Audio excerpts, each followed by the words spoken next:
बंधु माने आजिर एही कार्यक्रम को आपण मानकु स्वागत। आजिर एही कार्यक्रमटी सिंह राशि व्यक्ति विशेष मानक पई बहुत गुरुत्वपूर्ण अटे। कारण सिंह राशि व्यक्ति विशेष मानकर जीवन एही पवित्र कुमार पूर्णिमा अर्थात गजलक्ष्मी पूजा ठारो बदलिबाकु जाउछि। कारण ग्रह नक्षत्र मानकर चलन रे एक बड़ परिवर्तन हेबाकु जाउछि, जहा फलरे आपणक जीवन रे मध्य एक बड़ परिवर्तन हेबाकु जाउछि। तो आपणक जीवन रे कोन सब परिवर्तन हेबाकु जाउछि से विषय जानिबा पई आपण माने भिडियोटी को स्किप न करी शेष पर्यंत निश्चय देखंतु एवं भिडियोटी को लाइक करी चैनल टी को सब्सक्राइब करी दियंतु। कमेंट बॉक्स रे भक्ति एवं श्रद्धार सहित जय मां लक्ष्मी निश्चय लिखंतु। तो बंधु माने आसंतु आरंभ करिबा आजिर एही कार्यक्रम को, जहां आपणकर जन्म राशि तथा चंद्र राशि उपरे आधारित अटे। तो राशि चक्रर 12 गोटी राशि मध्यरु पंचम राशि हेउची सिंह राशि। सिंह राशि राष्ट्राधिपति हेउछंती सूर्य। तो बंधु माने सूर्य आपणक कुंडलीर द्वितीय भावरे गोचर करूछंती। सूर्यंकर स्थिति आपणकर द्वितीय भावरे बहुत मजबूत रहुछि। तो एही गजलक्ष्मी पूजा परे आपणकर स्वास्थ्य बहुत भल रहिबो। पूर्वरु जदि आपणकर स्वास्थ्य रे किछि समस्या थिला तो सबु समस्या आपणकर दूर होई जिवो। आपण निजको स्वास्थ्यवान अनुभव करिवे। विद्यार्थी मानक कथा जदि कहिबा तो कुंडलीर पंचम भावटी होइथाय शिक्षार भाव। आपणक पंचम भावर अधिपति हेउछंती देवगुरु बृहस्पति। गुरु आपणक कुंडलीर एकादश भावरे गोचर करूछंती, लाभ स्थान रे गोचर करूछंती एवं गुरुंकर दृष्टि आपणकर पंचम भाव उपरे ही रहुछि। एहा व्यतीत 19 अक्टोबर को गुरु आपणकर द्वादश भाव को प्रवेश करिवे। द्वादश भावटी होइथाय विदेशर भाव। तो जो विद्यार्थी माने विदेश यात्रा करबाकू चाहुतिले, विदेश रे रही पाठ पढिबाकू चाहुतिले, सेमानक पई बहुत शुभ समय रहिबो। सेमानकर एही इच्छा पूर्ण हेबो। एहा व्यतीत वर्तमान गुरुंकर दृष्टि आपणकर पंचम भाव उपरे रहुछि। तो विद्यार्थी मानक पई समय बहुत भल रहुछि। गुरु जेतेबेले आपणकर द्वादश भाव को आसीबे, कर्कट राशि रे गोचर करिवे, तो गुरु आपणकर द्वादश भाव रे उच्चस्थ होई जिवे। तेणु जदि एही गजलक्ष्मी पूजा परठारो आपणकर किछि एग्जाम रहिछि, कॉम्पिटिटिव एग्जाम अछि, प्रतियोगितामूलक परीक्षा अछि, सरकारी परीक्षा अछि, तो निश्चित भावरे आपण सेथिरे उत्तीर्ण हेबे। तेबे बंधु माने गुरुंक सहित शनिकर दृष्टि मध्य आपणकर पंचम भाव उपरे रहुछि। तेणु आपणक मनरे किछि कन्फ्यूजन आसी पारे, किंतु आपण कोनोसी भी कन्फ्यूजन मनको न आनी आपण जहाँ भी आपणकर पाठ पढ़ा पई करिबाको भाबिछंती सेथिरे आपण आगको बढ़ंतु। कारण आपणको निश्चित भावरे सफलता प्राप्ति हेबो। एबे आसंतु जानिबा आपणकर प्रेम जीवन किपरि रहिबो एही पवित्र गजलक्ष्मी पूजा ठारू। तो बंधु माने कुंडलीर पंचम भावटी आपणकर शिक्षार भाव हेबा सहित पंचम भावटी मध्य होइताय आपणकर प्रेम जीवनर भाव। तो आपणक पंचम भावर अधिपति हेउछंती देवगुरु बृहस्पति। गुरु आपणक कुंडलीर एकादश भावरे गोचर करूछंती एवं आपणक राशिर अधिपति सूर्य आपणकर द्वितीय भावरे गोचर करूछंती।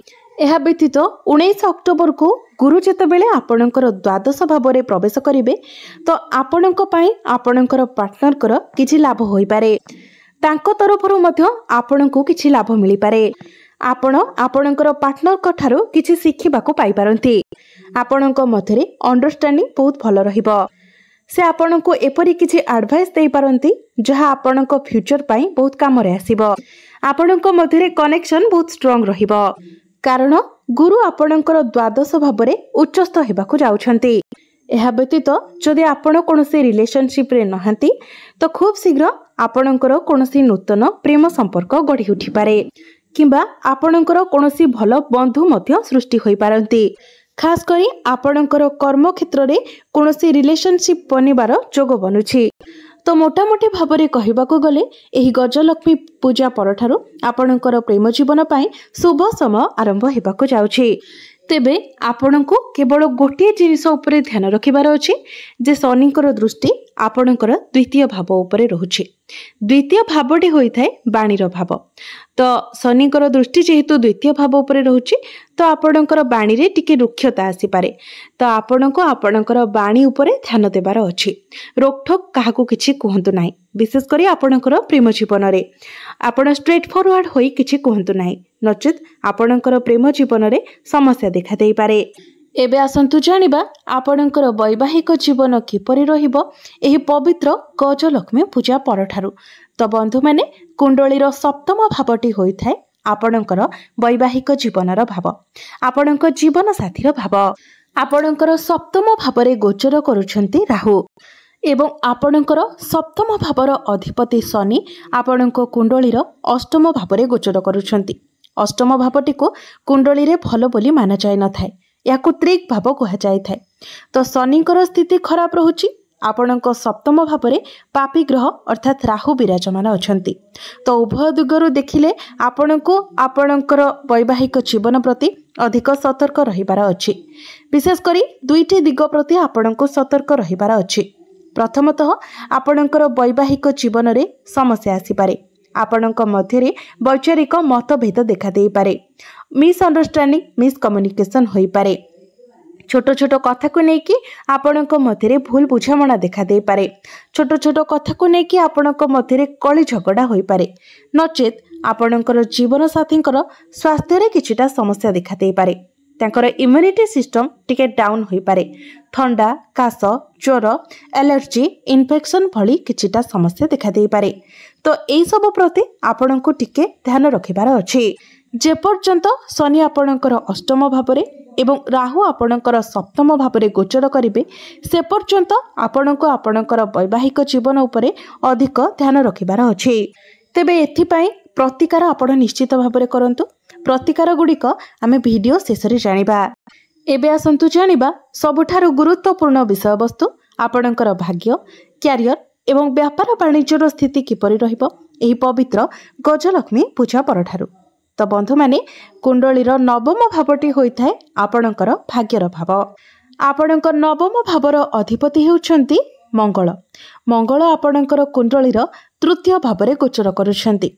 27 अक्टोबर को मंगल आपणकर चतुर्थ भाव को केंद्र को प्रवेश करिवे। तेबे मंगल आपणकर तृतीय भावरे रहिले मध्य मंगल सप्तम दृष्टि रे तांकर स्वगृह आपणकर नवम भाव को देखुछंती। वर्तमान भी आपणकर भाग्य भल रहुछि, किंतु 27 अक्टोबर परे आपणकर भाग्य अधिक भल रहिबो, कारण मंगल आपणकर चतुर्थ भावरे रुचक नामक राजयोगर निर्माण करिवे। पंच महापुरुष राजयोगर निर्माण करिवे। तेणु जदि आपण अपेक्षा करि पारिबे तो आपण भाग्य संबंधित जहाँ भी कार्य करने को चाहते तो आपण 27 अक्टोबर परे करंतु।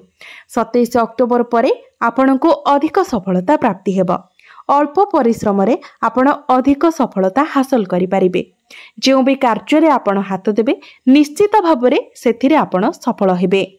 तो आपण जदि किछि बड़ कार्य आरंभ करने को चाहते, किछि बड़ इन्वेस्टमेंट करने को चाहते, जेमिति कि share market stock market trading रे आपण इन्वेस्टमेंट करने को चाहते, किछि बड़ जिनिस किणाकिणी करने को चाहते तो आपण 27 अक्टोबर परे करंतु। एबे आसंतु जानिबा आपणकर क्यारियर आपणकर कार्यक्षेत्र किपरि रहिबो एही पवित्र गजलक्ष्मी पूजा परठारु।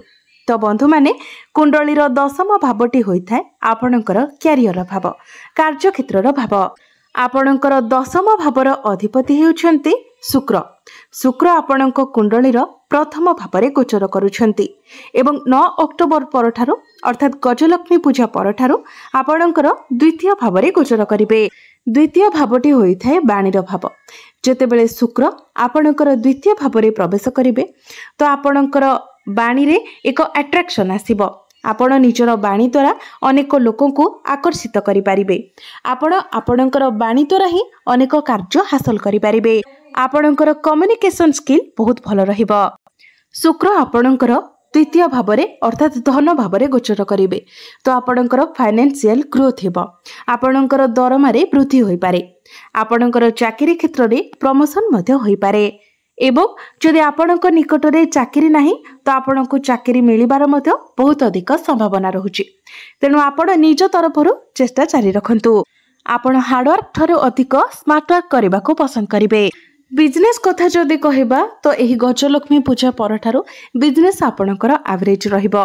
बहुत बेसी भल नुहे कि बहुत बेसी खराब नुहे। बंधु माने सप्तम भावटी होइथाय व्यापार वाणिज्यर भाव। आपणकर सप्तम भावरे राहु गोचर करूछंती।